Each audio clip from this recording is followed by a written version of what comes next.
جنت میں کھیتی باڑی کی خواہش بھی پوری ہوگی۔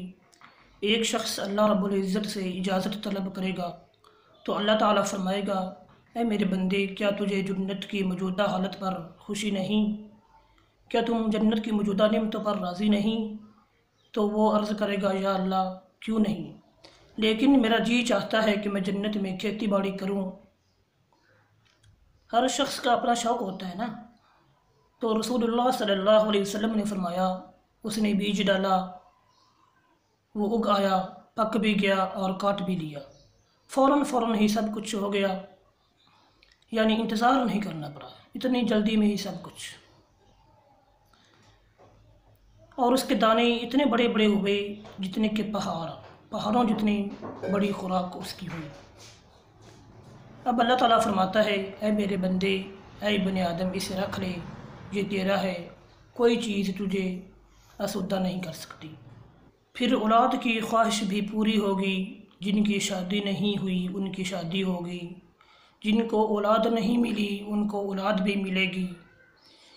یعنی جو چیز بندہ کرنا چاہے گا اللہ تعالیٰ اس کا انتظام فرما دے گا۔ اللہ تعالیٰ بندے کی تمام خواہشات پوری کرے گا۔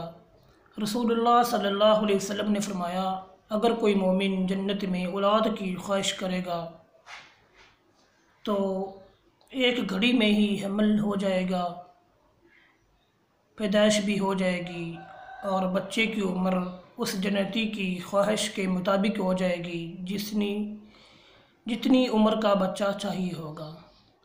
پھر جنت الفردوس سب سے اعلیٰ اور سب سے خوبصورت جنت۔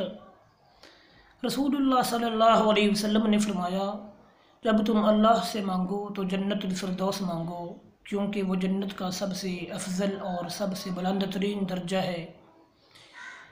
سب سے خوبصورت جنت، جس کی چھت کیا ہے؟ جس کی چھت اللہ رب العزت کا عرش ہے۔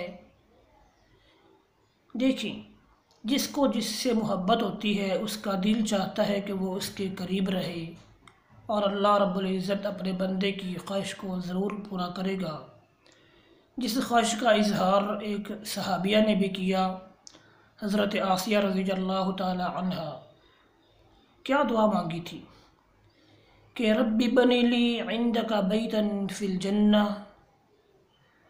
یہ دعا آپ بھی یاد کر لیں اور پڑھا کریں، رب بنی لی عندک بیتا فی الجنہ، کہ یا اللہ مجھے جنت میں تیرے قریب گھر چاہیے، مجھے جنت بھی لینی ہے تو تیرے قریب لینی ہے، لہٰذا ہمیں بھی یہ دعا کرنی چاہیے، رب بنی لی عندک بیتا فی الجنہ، یا اللہ مجھے اپنے قریب، اپنے بہت قریب جنت الفردوس میں گھر عطا فرما۔